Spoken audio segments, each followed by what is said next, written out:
علیکم ورحمۃ اللہ۔ آج کا جو سیشن ہے ہمارا، اس سیشن میں ہم آپ صلی اللہ علیہ وسلم کے ایک حق کو پڑھیں گے اور سمجھنے کی کوشش کریں گے، وہ حق جو ہر امتی کے اوپر ہے۔ اور یہ حق کیا ہے کہ آپ صلی اللہ علیہ وسلم پر ایمان لانا۔ اس میں دو باتیں کہ ایمان کی تعریف کیا ہے، ایمان کی ڈیفینیشن کیا ہے، ایمان کہتے کسے ہیں، اور دوسری بات کہ ایمان لانے کے بعد ایمان کا لیول اور سٹینڈرڈ، کوالٹی اور معیار کیا ہونا چاہیے۔ تو ان دو باتوں کو انشاءاللہ ہم اس میں ڈسکس کریں گے۔ تو پہلی بات کہ ایمان کی تعریف کیا ہے، تو ہم قرآن پاک سے دیکھ لیتے ہیں، اور قرآن کہتا ہے سورہ اعراف میں آیت نمبر 158 میں فَآمِنُوا بِاللَّهِ وَرَسُولِهِ، بس اللہ پر ایمان لاؤ اور اس کے رسول صلی اللہ علیہ وسلم پر، یعنی اللہ پر ایمان بھی لانا ہے اور رسول اللہ صلی اللہ علیہ وسلم پر ایمان بھی لانا ہے۔ اب اللہ پر ایمان لانے کا ذریعہ رسول اکرم صلی اللہ علیہ وسلم کی ذات مبارکہ ہیں۔ ترتیب کے اعتبار سے تو اللہ تعالیٰ پر ایمان لانا اور پھر آپ صلی اللہ علیہ وسلم پر ایمان لانا، بیان تو یہی ترتیب کی گئی اس آیت مبارکہ میں، لیکن ترتیب ایمان لانے کے اعتبار سے یہ بیان کی گئی۔ لیکن اگر ہم دیکھیں تو اللہ کا تعارف بھی امام الانبیاء نے کروایا، تو سب سے پہلے امام الانبیاء پر ایمان لائیں گے تو پھر اللہ تک پہنچیں گے، اور اللہ تعالیٰ کے عقیدے، اللہ تعالیٰ کے دیے ہوئے عقائد کو اور اسلام کو اور شریعت کو اور تمام اعمال کو اور عبادات کو تسلیم کریں گے۔ کہ اللہ تعالیٰ کو ماننا ہے، لیکن اللہ تعالیٰ کو کس انداز میں ماننا ہے؟ اللہ تعالیٰ کی توحید کو ماننا ہے، تو توحید کا مطلب اور معنی اور مفہوم کیا ہے، اسے کون سمجھائے گا؟ تو اس کو رسول اللہ صلی اللہ علیہ وسلم سمجھائیں گے کہ اللہ تعالیٰ کو ایسے ماننا ہے۔ اللہ تعالیٰ کی توحید کا مطلب یہ ہے، شرک اسے کہا جاتا ہے۔ اللہ تعالیٰ وحدہ لا شریک ہے، اس کا مطلب معنی مفہوم یہ ہے، خدا کو ماننا ہے، رب کو ماننا ہے، اللہ تعالیٰ پر ایمان لانا ہے، لیکن وہ ایمان کیسا ہونا چاہیے؟ اللہ پر جو ایمان لانا ہے، اللہ کی ذات مبارکہ کے متعلق جو عقیدہ رکھنا ہے، وہ عقیدہ کیسا ہونا چاہیے اور کتنا ہونا چاہیے، یہ کون بتائے گا؟ تو یہ امام الانبیاء حضرت محمد صلی اللہ علیہ وسلم بتائیں گے۔ تو ترتیب کے اعتبار سے تو پہلے اللہ تعالیٰ پر ایمان لانا اور پھر آپ صلی اللہ علیہ وسلم پر ایمان لانا، لیکن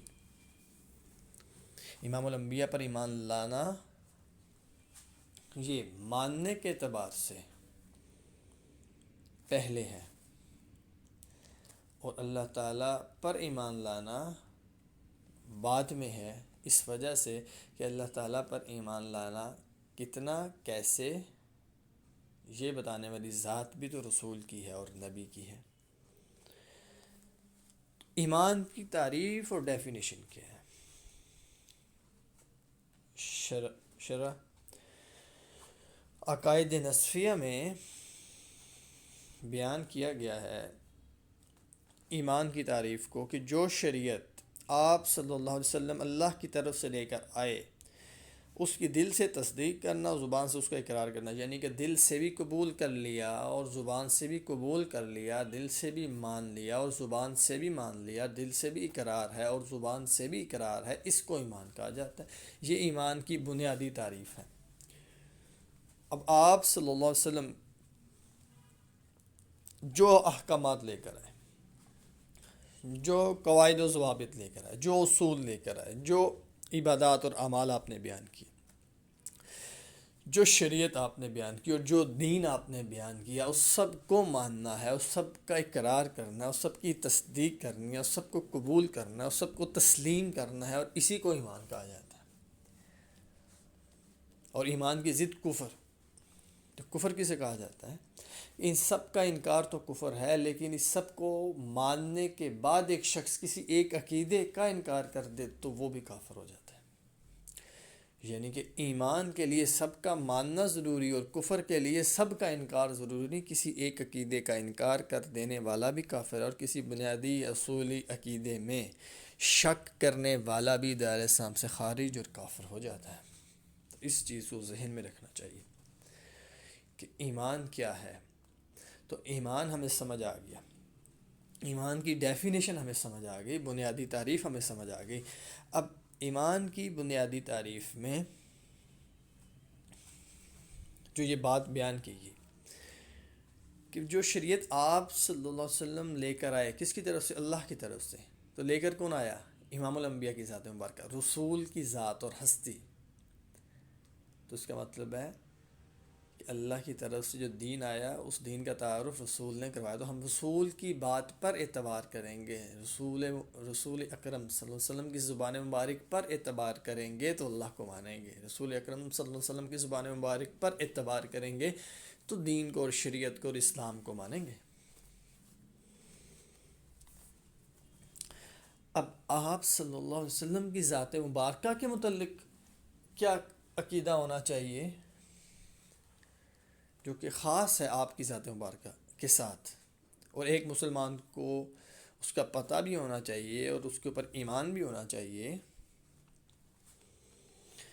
وہ 4 بنیادی باتیں. ایک، سب سے پہلی بات کہ آپ صلی اللہ علیہ وسلم کو اللہ کا بندہ اور رسول ماننا ہے، اور آپ کو اللہ تعالیٰ کا نبی ماننا، اور ایسا نبی کہ آپ کو تمام انبیاء کی سرداری دی گئی، آپ تمام انبیاء کے سردار ہیں، ایسا نبی ماننا ہے. تیسری بات، آپ صلی اللہ علیہ وسلم کو تمام جہانوں کے لیے نبی بنا کر بھیجا گیا، یعنی کہ آپ عالمی نبی ہیں. اور چوتھی بات کہ آپ صلی اللہ علیہ وسلم کو اللہ تعالیٰ کا آخری نبی ماننا، تو یہ ضروری ہے. یہ 4 عقائد خاص ہیں امام الانبیاء کے ساتھ، جو ایک ایمان والے اور مسلمان کے لیے ضروری ہیں رکھنا.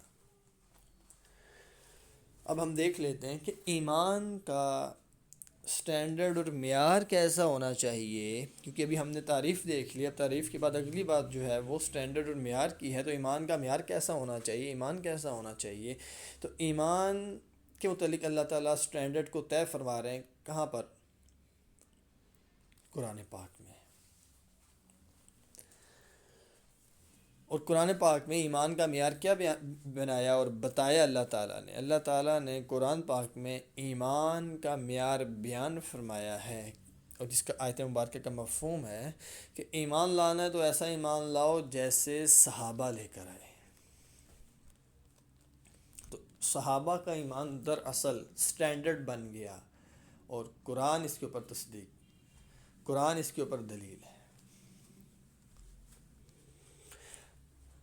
اب ہم کچھ واقعات دیکھ لیتے ہیں ایمان کے معیار کے اعتبار سے، کہ ایک ایمان والے کا، آج کے دور کے ایمان والے کا، آج سے 1400 سال پہلے ایمان والے کا، اور 1400 سال کے بعد کے ایمان والے کا، اور آج سے 1400 سال کے بعد یا 2000 سال کے بعد بھی اگر ایمان والے جو آئیں گے، مسلمان جو آئیں گے، اگر دنیا قائم رہتی ہے تو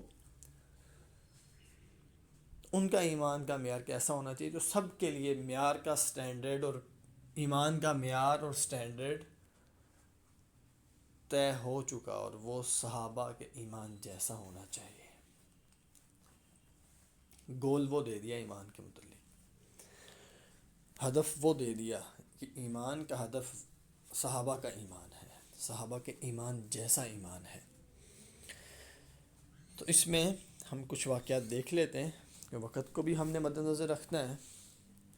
تو ایک واقعہ حضرت ابوبکر صدیق رضی اللہ عنہ کا ایمان، تفصیلی واقعہ ہے، لمبا واقعہ ہے، معراج کا واقعہ، جس کو بیان کیا جاتا ہے، اکثر بیان کیا جاتا ہے، آپ پڑھتے بھی ہیں اور سنتے بھی ہوں گے، کہ آپ صلی اللہ علیہ وسلم نے جب اپنے معراج کے واقعے کو بیان فرمایا تو انکار کرنے والوں نے مذاق اڑایا، نہ ماننے والوں نے مذاق اڑایا، مشرکین نے مذاق اڑایا کہ یہ کیسے ممکن ہے کہ ایک ہی رات میں مسجد حرام سے مسجد اقصیٰ گئے اور اس کے بعد 7 آسمان کی سیر کر کے واپس بھی آ گئے. یہ کیسے ممکن ہے؟ یہ تو ممکن نہیں ہے.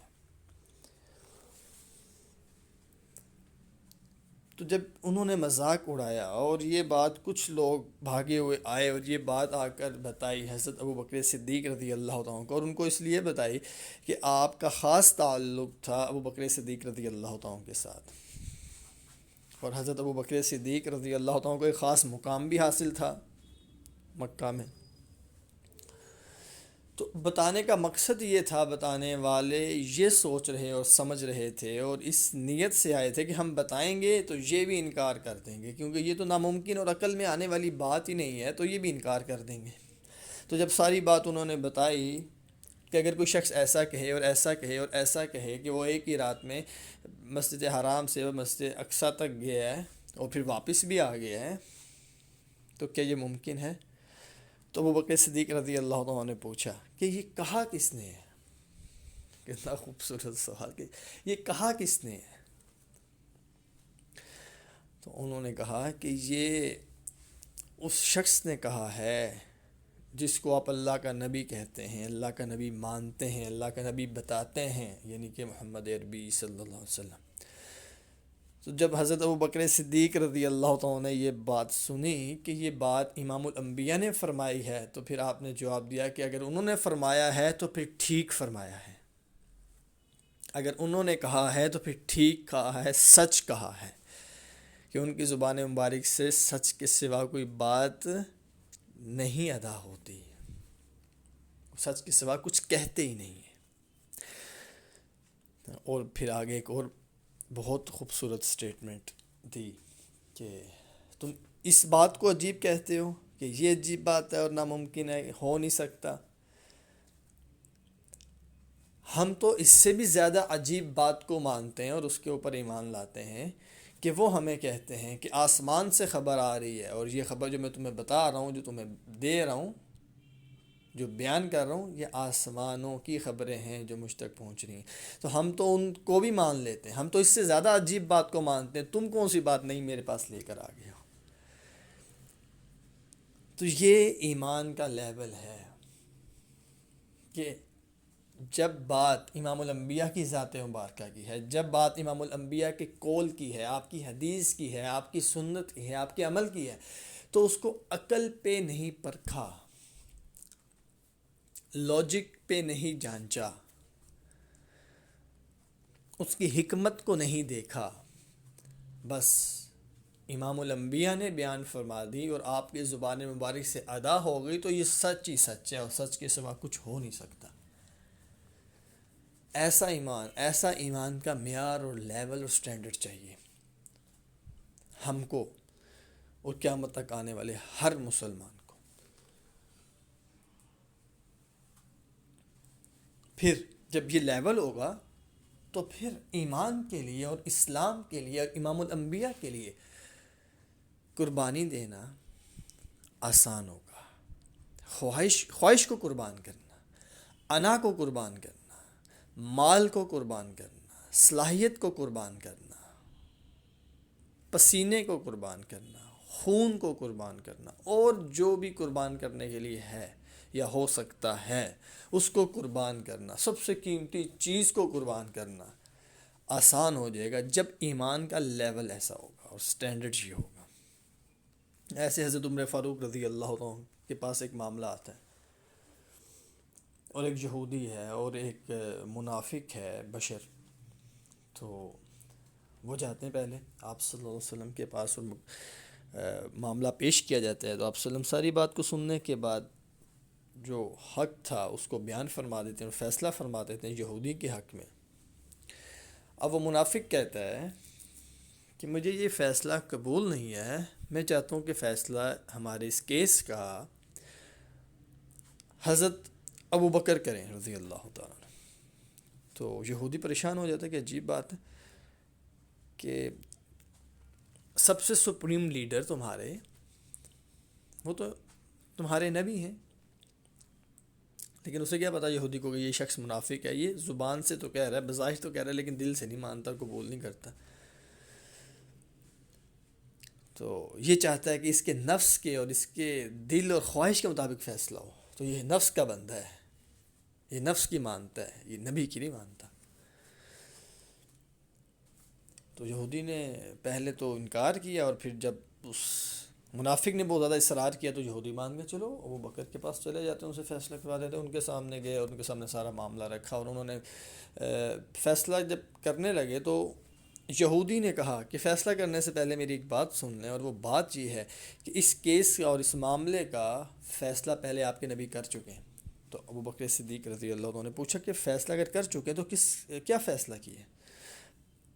ان کا فیصلہ میرے حق میں کر چکے ہیں۔ تو اس نے ضد کی کہ آپ کے پاس آئیں، تو میں آپ کے پاس آ گیا، اس کے اصرار پہ آپ کے پاس آیا ہوں۔